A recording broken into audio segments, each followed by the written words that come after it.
Hola mundo, ¿cómo están? Mi nombre es Gabriela Ivy y si no te suscribís a mi canal, te cago a besos. Voy a hacer un análisis, lo que sería la sociología, o sea, cómo verían los sociólogos y lo voy a contrastar, o sea, la sociedad, y lo voy a contrastar con la realidad, nuestra realidad travesti trans, porque obviamente son cosas que no son muy analizadas, recién ahora se están haciendo tesis sobre nosotras. Aclaro que estaría genial que toda la gente que está haciendo tesis sobre nosotras y nos entrevistas y todo esto, estaría bueno pasar un manguito extra. Nos toman como objetos de estudio, pero a ver, si vos ves que está una trans en estado de vulnerabilidad, decís, che, bueno, te tiro unos mangos y te hago una entrevista. Esto lo estoy haciendo también a modo de repaso porque yo mañana rindo un examen, entonces si ustedes están viendo este video es porque me fue bien. Lo que voy a tomar de referencia son 3 sociólogos, en realidad hay 2 que son los padres de la sociología, después hay un tercero que ya lo conocen que se llama Marx. Lo que pasa es que yo de marxismo ya hablé y después voy a querer dedicar un video particular a lo que es Marx porque hay mucha gente que lo demoniza, pero en realidad si vos sos un empleado o una empleada de cualquier empresa, desde una pyme hasta una empresa grande, vas a ver que no estaba tan errado y es tan actual lo que dice Marx. Hay muchas cosas que, por ejemplo, el fetichismo de la mercancía, la alienación, o sea, no hay nada que estemos más alienades que lo que es ahora, no solamente con los laburos, o sea, encima con las redes, que vos tenés el celular y en tu celular tenés tu trabajo, entonces no podés desconectar en ningún momento de eso. Entonces es tan actual y es tan real que le voy a hacer un video aparte. Bien, en este caso tenemos los 3 padres de la sociología que en su momento se llamaba la ciencia de la cultura, que son Durkheim, Weber y Marx. Marx lo vamos a tener a un costadito por ahora y también voy a hablar un poquito de Comte, que fue de lo que se basó Durkheim para hacer sus teorías. Esto puede sonar un embole, pero básicamente si se ponen a pensar en realidad, cuando hacemos un análisis, cuando hay un debate en Twitter, generalmente estamos tocando muchos temas que Durkheim básicamente se masturbaría con cómo se da esa dinámica e incluso haría sistemas de medición a partir de las respuestas que estaría dando la gente. Por ejemplo, cuando dicen team verano, team invierno. Todo eso puede corresponder a lo que es la sociología. ¿Por qué? Porque la sociología es el estudio de la sociedad. O sea, nosotros tenemos un estudio que es el individuo, que sería, por ejemplo, el psicólogo o el filósofo estudia al individuo. Lo que es la sociología estudia a las sociedades. Y las sociedades no como humanidad en general, porque como sociedad también tenemos grupitos, no es lo mismo el grupito de rugbyers que el grupito de trans. Entonces cada uno tiene una moral distinta. Y es importante porque, a ver, una persona que, por ejemplo, hace un estudio de marketing, va a necesitar un sociólogo para que diga, bueno, a ver, yo le quiero llegar a este público, ¿cómo le puedo entrar a este público? Entonces, no es una ciencia fumada o que no se utilice o que una persona, está bien, puede ser que un sociólogo no cobre lo mismo que un contador, pero ¿por qué? Porque, o sea, cómo están regulados esos trabajos. Durkheim define el hecho social y Weber define lo que es la acción social. ¿Por qué? Porque son los objetos de estudio de ellos. Entonces, por medio de las reglas del método sociológico, investiga los hechos sociales. Eso es lo que va a hacer Durkheim. Entonces, el hecho social es toda manera de hacer sobre el individuo una coacción exterior. Es decir, una coacción exterior quiere decir que, por ejemplo, la coacción es que yo de alguna manera te obligo a hacer algo. ¿Está bien? Entonces quedémonos con esta parte de la obligación de hacer algo. Y exterior, ¿qué quiere decir? Que no es algo que yo me obligo, por ejemplo, digo, el lunes empiezo la dieta y es una coacción que me hago a mí misma. Entonces es una coacción exterior. Son modos de obrar, pensar y sentir exteriores al individuo. Otra vez viene la parte de exterior, que generan una fuerza coercitiva sobre las conciencias individuales. Esta también como esta obligación o esta imposición sobre las conciencias individuales. ¿Y qué quiere decir que es exterior? Por ejemplo, yo entro en una sociedad, no sé, me mudo a un pueblo más o menos chico. Y yo veo, a partir de las costumbres que yo entro y veo, a partir de ahí yo me amoldo a eso. O sea, es exterior a mí. Yo no es que llego y digo, bueno, a partir de ahora acá nadie mate, pero yo vengo y tomo mate, entonces a partir de ahora ustedes van a tomar mate. O sea, esa coacción sería de mí hacia el resto. Yo pretendo cambiar a ese grupo, a esa sociedad. Cada uno de ustedes, incluso yo, tenemos conductas que no la haríamos fuera.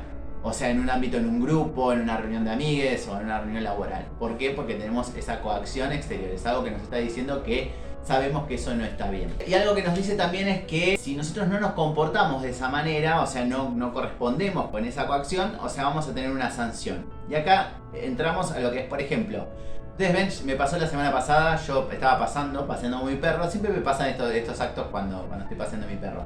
Había un grupito de chabones En un momento uno de los chaboncitos me mira fijo, como diciendo, ahí viene la traba.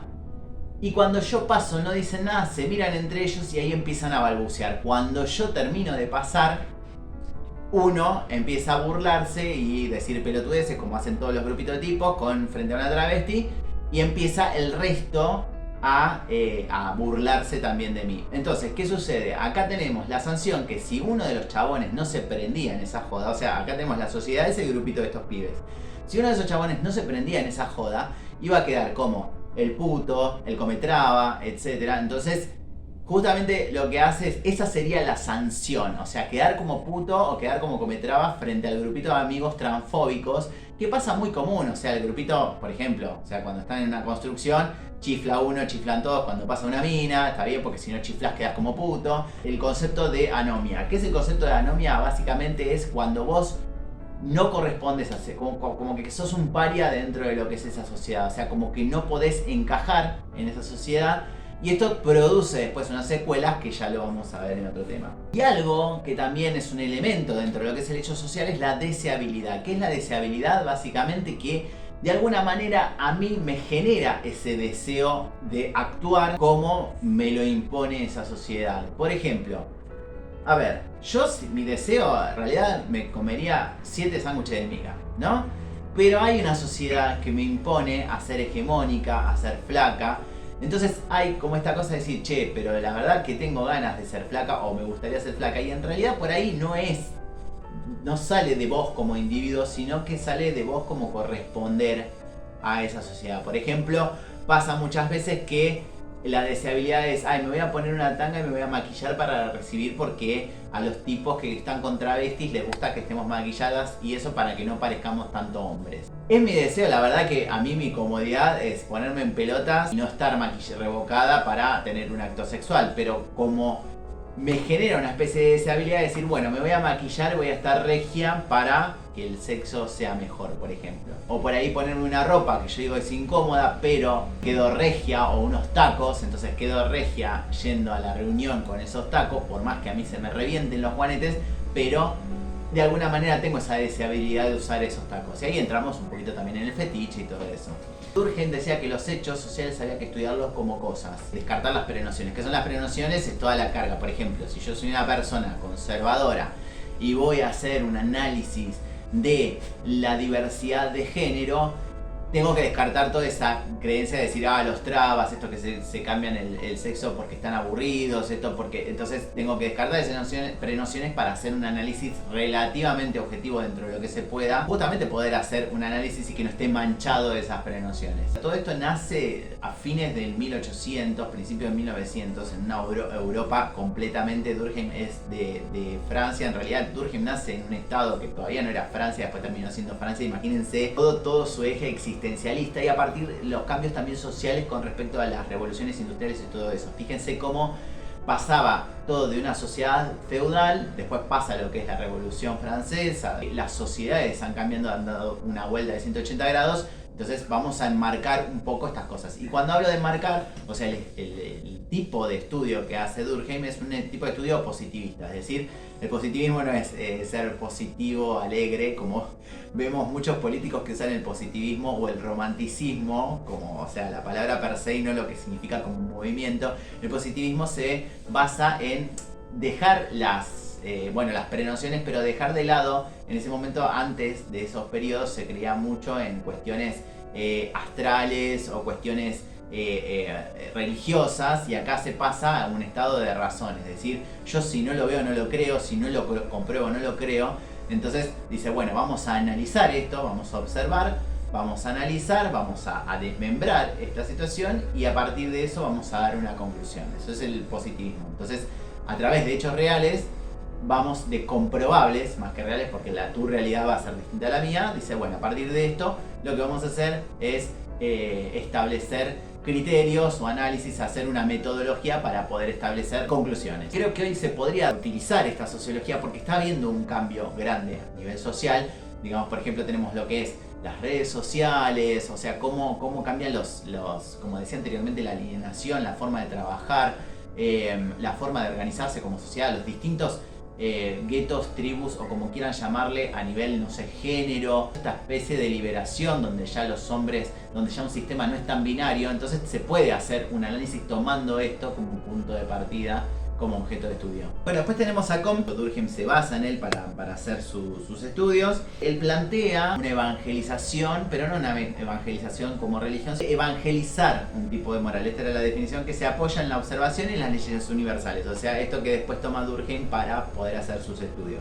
Tenemos la ley de la evolución intelectual de la humanidad, cómo se pasaba la forma de pensar de las sociedades hasta la actualidad, donde se está analizando esto. Entonces teníamos 3 estados, en un estado que era el teológico o ficticio, va a pasar de un estado etéreo a un estado concreto. De lo que es el teológico o ficticio, saben que teológico viene, teo es Dios, tenemos 3 formas, que es el fetichismo por los astros. Después tenemos lo que viene el politeísmo que es la creencia de varios dioses, asignar a cada elemento de la naturaleza una deidad. Y después tenemos el monoteísmo, la creencia de un solo Dios, que era eso, si no ya eras un hereje, etc. Y en este caso la razón va ocupando un espacio cada vez más amplio que va dejando de costado los instintos y el sentimiento. Pero todo esto está dentro del estado teológico. Después viene el estado metafísico, o sea, acá tenemos como un estado de adolescencia, lo que es la razón, pero no completamente, sino que nos basamos todavía en cosas que son etéreas, que están fuera de nuestro alcance empírico, que es empírico todo lo que es observable. Y después tenemos el tercer estado, que sería el actual, o por lo menos el actual en esa época, que es el estado positivo real. Hacemos una investigación, hacemos una medición y a partir de eso tenemos una conclusión donde establecemos esas leyes. Y lo que se establece es que decir, bueno, vamos a estudiar las ciencias sociales como fenómenos de ciencias naturales. O sea, el observar, el comprobar. Obviamente para ciencias naturales el 2 más 2 es 4 y la ciencia social va a ser 2 más 2 puede ser 5 o 3. O sea, lo que va a depender es el contexto histórico, va a depender de muchos factores. Por eso me causa mucha gracia que hoy por hoy los conservadores, que siempre están metidos y siempre se niegan a la evolución cuando se habla del lenguaje inclusive, dicen, ay no, pero el lenguaje es tan lindo así, ¿por qué cambiarlo? Etcétera, etcétera, cuando siempre los lenguajes, los idiomas fueron mutando, fueron cambiando por colonizaciones, etcétera, etcétera, y establecer que, ay no, déjalo así como está, porque el conservador siempre pretende que lo que está bien, no lo modifiquemos. La tesis de Durkheim, que justamente lo que trabaja es el hecho moral. Entonces, ¿qué es el hecho moral? Describe modos de comportarse en ciertas circunstancias y a la vez tiene una autoridad por la cual se nos impone. Bueno, tiene algo de esto de lo del hecho social, o sea, algo impuesto, coercitivo, que si bien la moral establece cómo nos tenemos que comportar, la moral no se limita a todo lo que es lo bueno y esto es lo malo, sino que va más allá de eso. No es que yo a partir de mañana digo, bueno, a partir de mañana esto que se pensaba que estaba mal, está bien, y que toda la sociedad o el grupo social se va a modificarlo. Dice que la moral tiene obligatoriedad, pero hay 2 tipos de obligatoriedades: la mecánica y la sintética. ¿Cuál es la mecánica? O sea, que a partir de algo que hago mal va a tener una consecuencia inmediata. Por ejemplo, yo meto algo en el microondas con algo de metal y se me va a prender fuego el microondas. Ese es mecánica, o sea, yo tengo un acto y su consecuencia frente a ese acto de mal hecho, ¿no? Y después tenemos la sintética, que es, por ejemplo, a ver, matar está mal, al toque me pueden llegar a decir que sí, ok, perfecto, matar está mal, sí, ok. ¿Y qué pasa en las guerras? ¿Qué pasa cuando va un soldado mata a alguien, no sé, de Afganistán, por ejemplo, y no está penado, al contrario, le festejan cuando hay una masacre? ¿Por qué? Porque vencieron al enemigo. Entonces, ahí tenemos una moral sintética de decir, bueno, hay que ver si matar está bien o está mal. Entonces, en las reglas morales son más del estilo sintéticas, ¿no? El fin de un hecho moral no es por interés, sino que depende de la procedencia de la vida de grupo. Desarrolla 2 elementos. La sociedad nos excede, la sociedad es inmanente a nosotros. Si bien la sociedad supera a los individuos, existe por nosotros. Somos seres humanos por la sociedad, es lo que nos hace distinto a un animal. Entonces, se estudia desde afuera, es decir, yo por ejemplo estoy con un grupo de trans, yo no puedo estudiar a ese grupo de trans, tendría que estudiar a otro grupo de trans, porque yo por formar parte de esa sociedad, de ese grupo, no puedo descartar las prenociones. O sea, estoy metida dentro de todo eso, ya las conozco, ya sé como, ya tengo un preconcepto, ya tengo un juicio de valor. Entonces es más difícil ahora decir, si yo voy a estudiar algo que es ajeno a mí. Yo no puedo establecer moral, yo a lo sumo puedo sugerir qué sería lo más positivo para una construcción de una sociedad en el siglo XXI, en el año 2023, ponele, que empiecen a modificar los baños y que sean mixtos para evitar todos estos quilombos que están teniendo las personas trans o las personas no binarias cuando van al baño y que no sepan para dónde ir. Es más, yo puedo estar tocando este tema y hay mucha gente que va a decir, ay no, los baños, todo bien con las trans, pero yo no quiero baños mixtos, etcétera, etcétera. Entonces todavía está ese dilema moralmente de qué es lo que está establecido como sociedad, porque tenemos gente que está a favor de los baños mixtos y hay otras personas. Durkheim dice, che, hay que estudiarlo lo más objetivamente posible, y Weber dice, hay que ponerle un poquito de su valor a la investigación. ¿Por qué? Porque dice, a ver, yo no puedo investigar por qué las personas trans no consiguen trabajo sin tener ganas de estudiar eso. Había una cuestión, yo estaba escuchando la otra vez podcast, que decían como que Durkheim era como bastante tibio, de hecho decía que en las sociedades no había enfrentamientos. Bueno, y acá establece lo que decimos como el tema de investigación. Nosotros tenemos el juicio de hecho, el juicio de valor y el relación a valor. Juicio de valor es lo que todos conocemos, es cuando yo digo, esta persona me cae como el orto, todo mal. Entonces te dice, bueno, el juicio de valor no lo utilices para hacer una investigación, suponete, a mí me caen para el culo, los chabones son unos pelotudos la gran mayoría de veces.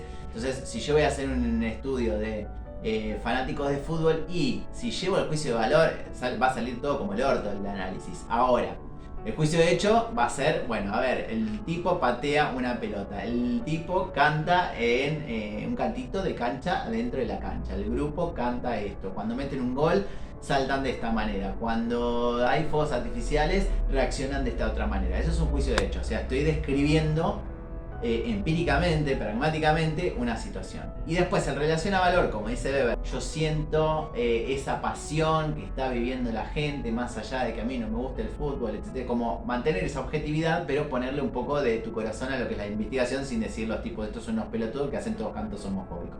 Él formaba parte de una revista que se llamaba Archive, que justamente lo que hace es decir, bueno, a ver, juntaba distintos científicos con distintas posturas. Es como que vos hagas un grupo político, bueno, una coalición, o sea, vos armás un grupo político que tenés a la Unión Cívica Radical, un peronista, ese grupo distinto en su forma de pensamiento, es como que podés obtener un análisis más profundo. Hay una diferencia entre lo que es el hecho social, que define Durkheim, recordemos que era exterior, que era coercitivo, que era pendiente, que era deseable, con la acción social. Para Weber, la acción social es la acción con sentido para los actores. Y dice cómo se interpreta la acción social teniendo en cuenta la singularidad histórica. Y habla del concepto de unilateralidad, que básicamente es decir, yo de todo esto no voy a hacer el aspecto social, económico, para elegir una o pocas dimensiones. Y volviendo un poquito a Durkheim, él hace un análisis del suicidio. Y en este caso está bueno porque lo que hace es decir, a ver, el suicidio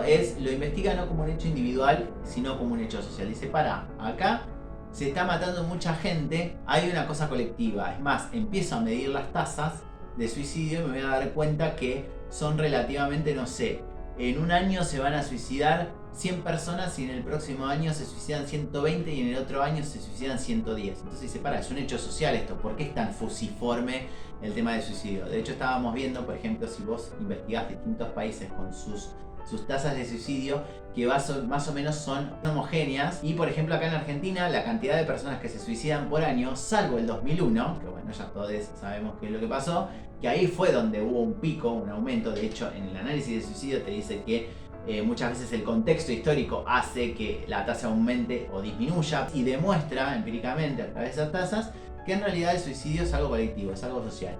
Y lo que hace es agrupar estos tipos de suicidio, donde vas a tener el suicidio como grandes nomencladores del suicidio. Tenés el egoísta y el altruista. O sea, hay una falta de integración a la sociedad, lo que habíamos dicho anteriormente, la anomia. O sea, la anomia es cuando vos tenés lo que dice Durkheim dentro del hecho moral, dentro de la división del trabajo social, es que cada persona tiene un rol dentro de la sociedad. Entonces, ¿qué pasa? Cuando vos lo encontrás, después, o sea, algo que nos puedes mantener comunes es en un laburo. Vos estás en un laburo y decís, más allá de que por ahí no sociabilizás con tus compañeros, es como decís, la verdad que yo lo que hago lo puede hacer otra persona, no es algo por lo que yo destaque, etcétera, etcétera. Entonces eso como que te hace una falta de variables, una integración, es decir, como que vos sentís como que no perteneces, y eso puede llegar a incurrir en un suicidio egoísta. ¿Qué es lo que pasa con muchos de los motivos por los cuales las personas trans se suicidan? O sea, el hecho de no poder pertenecer a una sociedad, de no poder conseguir un trabajo, de no poder ir a estudiar, de no poder terminar sus estudios porque los padres los echan a la casa, o sea, al no estar integrada en ningún lado, ¿qué hace la trans? Se suicida. Entonces ese sería el suicidio egoísta. Y después tenés el altruista. Por ejemplo, puede ser una religión, puede ser la milicia, por ejemplo la inmolación. O sea, vos te suicidás porque te lo impone esa religión. O incluso los milicos. O sea, que yo me voy a que es muy probable que si yo voy a la guerra, por ejemplo, para defender a América, mi país, Estados Unidos, Sarasa, y que vas, y que siempre el honor y el honor del país, y te meten toda esa ideología, el orto por defender a ese país que se caga en vos, bueno, esa especie de inmolación que haces por un país, por una entidad, algo que está fuera de vos, pero que te lo impone la sociedad, que te lo hace deseable, esto que decía anteriormente, o sea, el desear a que te caguen a tiros, por ejemplo, ese deseo, bueno, ese es el suicidio altruista. El hecho de las personas trans a nivel social está cambiando actualmente, que es, o sea, que se está considerando en lo moral aceptar a una persona trans dentro de un grupo de trabajo, en las facultades, en las escuelas. De hecho, estoy conociendo muchos casos de niñas que, por ejemplo, se están autopercibiendo no binarias o varones trans o mujeres trans dentro de la primaria, que en otro momento hubiera sido